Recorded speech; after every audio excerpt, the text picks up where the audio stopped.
Audio Jungle. Audio Jungle. Audio Jungle. Assalamualaikum warahmatullahi wabarakatuh.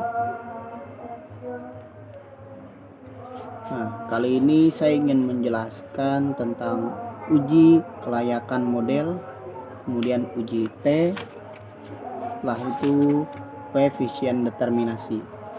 Ini lanjutan yang sebelumnya ya. Berikut tahap uji hipotesis. Untuk lebih jelasnya kita mulai. Nah, sekilas ini adalah materi yang sebelumnya.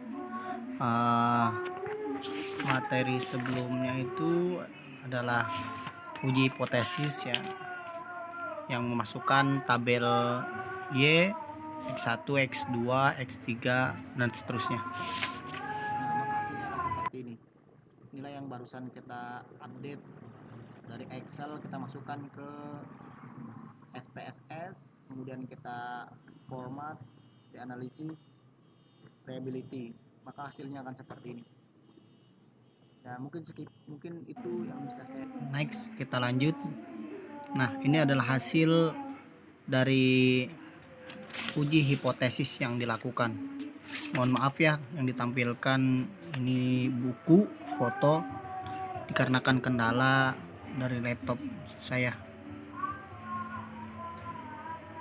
Nah, maka akan menghasilkan output sebagai berikut. Nah, pertama uji F, uji kelayakan model. ANOVA, modelnya regression, residual total, sum of square, DF, mean square-nya, tadi sum of square-nya maaf, nilainya regression sum of square-nya 195,574, DF-nya 4, kemudian mean square-nya 48,494, F-nya 12.141, seg-nya 00, residual 382,586, DF-nya 95, mean square-nya 4027. Totalnya jadi total keseluruhan dari sum of square-nya 578, 160. A. Pertama, dividend variabel Y. B. Predictors constant X1, X2, X3, X4. Hipotesis dalam uji F adalah sebagai berikut. Nah, A. Berdasarkan perbandingan F statistik dengan F tabel. HO, jika nilai F statistik lebih besar F tabel. HA, jika nilai F statistik lebih kecil F tabel. Nah, jika F statistik lebih besar F tabel, maka gagal menolak HO, yang artinya variabel independen X secara bersama-sama tidak memengaruhi terhadap variabel independen Y.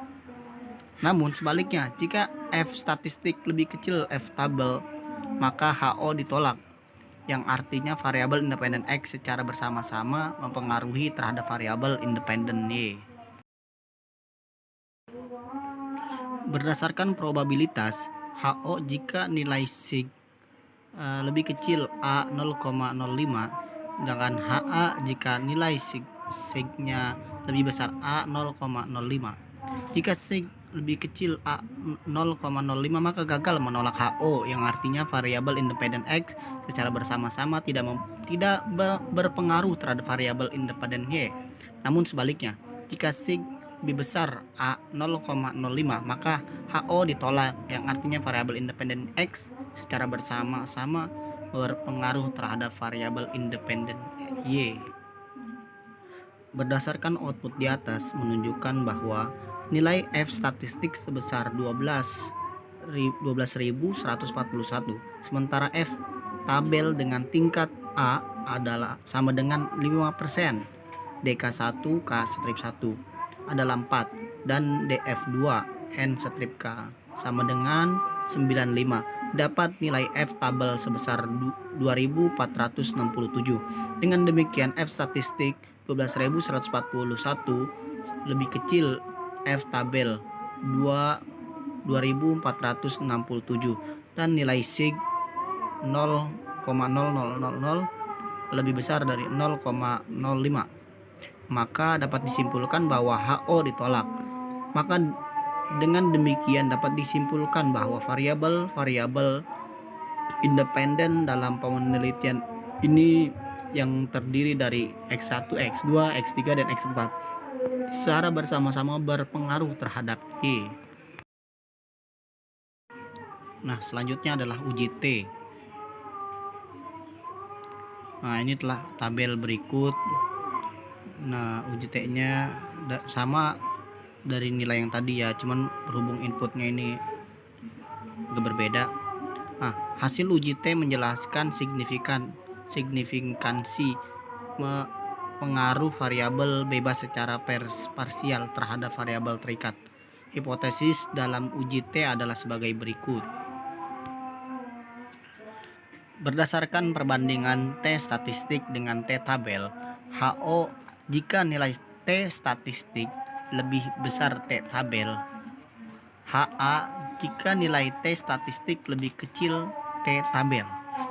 Nah, jika nilai T statistik lebih besar dari T tabel, maka gagal menolak HO, yang artinya variabel independen X secara parsial tidak berpengaruh terhadap variabel dependen Y.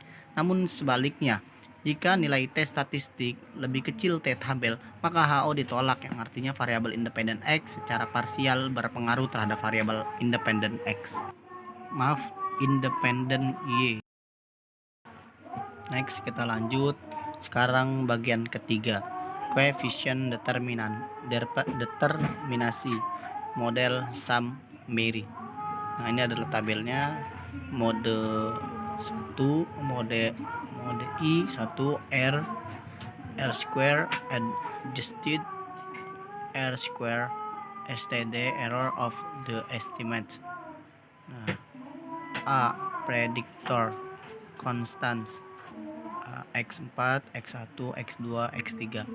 Pada tabel di atas menunjukkan bahwa nilai adjusted RS squared sebesar 0,310. Artinya bahwa variasi perubahan naik turunnya Y dapat dijelaskan oleh X1, X2, X3, dan X4 sebesar 31%. Sementara sisanya yaitu sebesar 69% dijelaskan oleh variabel-variabel lain yang tidak diteliti dalam penelitian ini. Nah, mungkin cukup sekian dari saya, kurang lebihnya mohon maaf. Akhirul kalam, wassalamualaikum warahmatullahi wabarakatuh.